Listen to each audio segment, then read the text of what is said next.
personally, what is your favorite urban legend? My favorite urban legend, I don't even know if it's an urban legend, but my dad used to have a Twilight Zone episode called Shadow Man or The Shadow Man. Yeah. Did you ever watch it? I It did. was fun. I love it. I've always loved it. I've always liked that idea. I've always really been into that concept. It'd be difficult to do because you're playing with like a shadow, so it'd be a big visual effects budget. But that's my personal. No hook for hands. You know what? Hookman actually, I mean, having done it, it feels weird to say it, but Hookman was probably my favorite. Hookman and Bloody Mary were probably my favorite coming in because Bloody Mary, everybody does as a kid. At least in Texas, we did. Like, go to the bathroom and say it. You know, right as your eyes start to adjust, you run out. So that one was a fun one. And Hookman was another scary story you tell in the dark kind of thing. So at the get-go. I hear there's a Heavy Sam episode where we meet a girl from his past. Oh, shit. Yeah, there Already is. out there. Yeah, okay. Can you talk about sort of what we're going to be seeing and exploring in that episode with Sam? Sam has always been.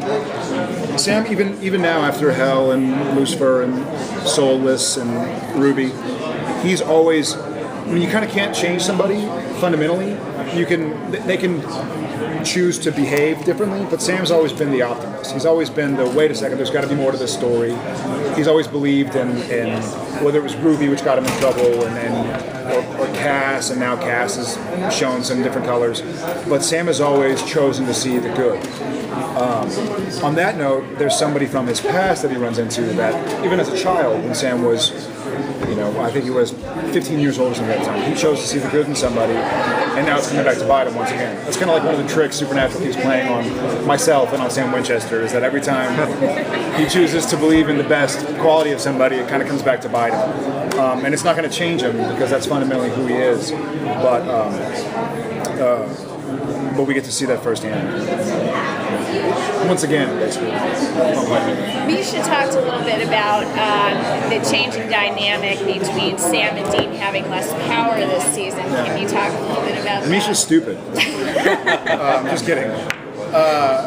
Sam and Dean having less power? Yeah. Okay, well, obviously, last year we started off in a very, very different spot with Sam being soulless, and we had the Campbell family at our disposal. And so I think what Misha was kind of touching on, I'll try and make it better, is that Sam and Dean, Sam's no longer doing Demon Blood. He's not powerful like that. It's kind of, I don't want to say we're going back to season 1, like reverting to square one, because it's not square one. We obviously, this is not episode 1, it's episode 130. But it's kind of going back to Sam and Dean. We've talked about this for years. It's like Sam and Dean have always had the same car. Like, how are we not in the FBI databases? How is everybody not after us? How do they not have pictures? And so we kind of start to play with that this year and say, like, now Sam and Dean are starting to be found. Now, what are they going to do about these credit cards? They're going to have to find another way to get money. People are on to their ploys. And on that note, also, we see that Castiel at the end of season 6 isn't really a friend anymore. And so we can't go like, hey, Cass, need some help. And then here he is, and the demons are dead. And so Sam and Dean are kind of, I don't want to say Thelma and Louise, obviously, because I'd have to be either Thelma or Louise, but maybe like Butch Cassidy and Sundance. It's like, Misha did say that. He would have. That would make him Brad Pitt. The hairdryer and the shirtless, shaved. Sorry. Yeah, Sam and Dean, we get to see Sam and Dean. We call it our bread and butter. I mean, not egotistically, but just because that's what we started off. That's the very, going back to fundamentals and the basics of Supernatural is Sam and Dean. Our Sam and Dean is Sam and Dean. The fundamental of Supernatural is the Sam and Dean combination. And so we go back to the boys on their own, essentially. Like, we don't have Dad.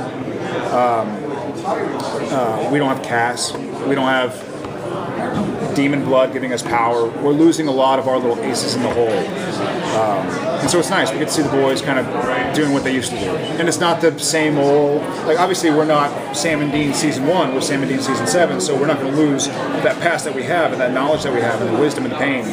But we're going to move forward the only way we can. It's not going to, obviously it's not going to stop the Winchesters. Right. Can you briefly talk about Soulless, the season behind? So a little bit about the challenges of playing Soulless. Yeah, the Soulless Sam thing was so much fun for me. I love that kind of stuff.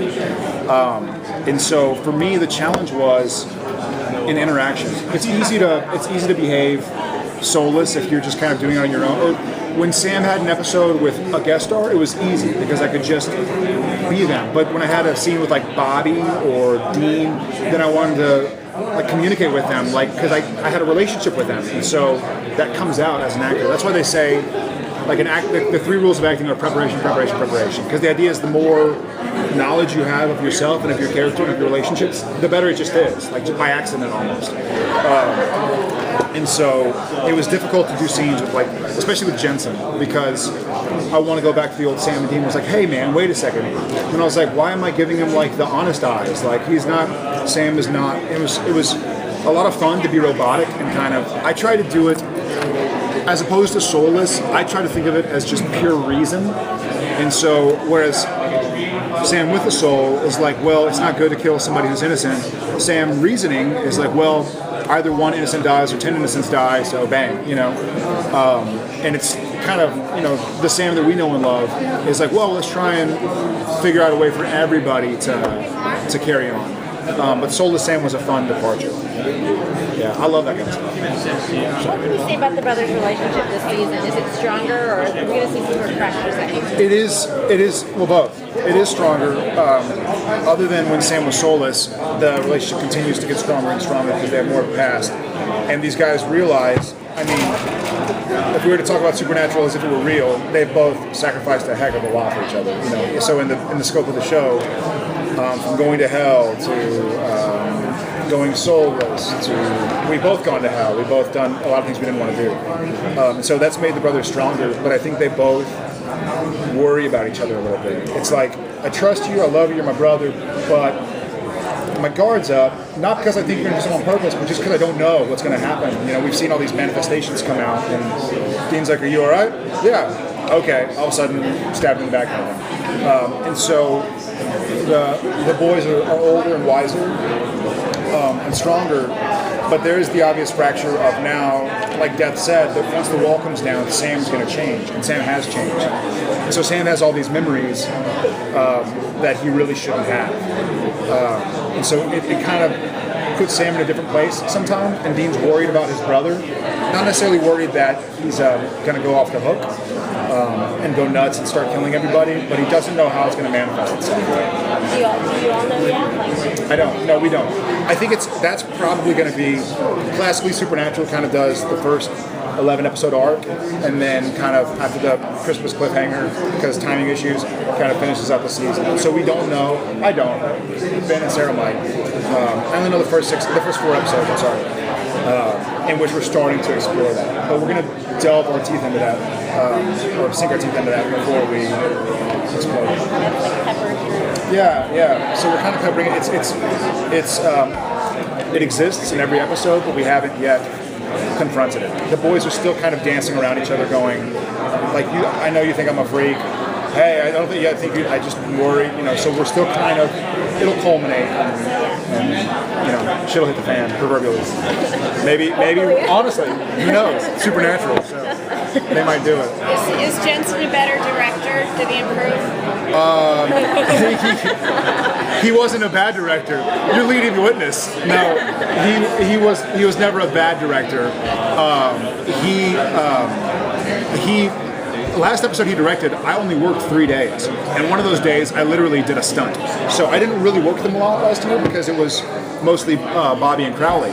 So this year I got to work with him, and he's great as a director. Maybe just, I mean, all his camera work aside, he's one of my dearest friends, and vice versa. And so when Jensen and Jared communicate, I know what he wants, so he doesn't have to worry about like putting his foot in his mouth. Like if he says, hey, do this better, he doesn't have to go like, I didn't mean, he's like, just, he can be honest. Like I grew up in sports where they're like, hey, get up, stop crying, go. And so we have that kind of relationship. And then as an actor, he understands actors. And so there are things that certain directors who kind of went through other ranks don't understand. Like you can't just say, do it faster or do it with more energy, like more, you know, like do jumping jacks while I'm doing the scene. So he says like, hey, next scene, we're rushing out to go catch Bobby by 1 hour from now. And so it gives you that urgency. So he knows, as an actor, what you want to be thinking about before you do something. Was that Mark Shepard yet? You were doing the same thing to me. I'm returning the favor. So yes, he did a great job again. Yeah, I think. Yes. So what advice right now would you give your character if you encounter him in the real world? Last question. And with a doozy, I think the advice I would give my character is to do exactly what we'll see he's doing, which is it's a marathon, not a sprint. Sam, for instance, in season 4, when the clock is ticking, Sam just starts making decisions and rushing things, and a lot of times it's the wrong decision. And so this Sam that we see in season 7 is kind of learned to breathe, at least to try to breathe and reassess the situation before moving forward. Yeah. And hopefully he doesn't bone himself or hurt himself anymore. I guess there's probably a better way. More PC way to say it.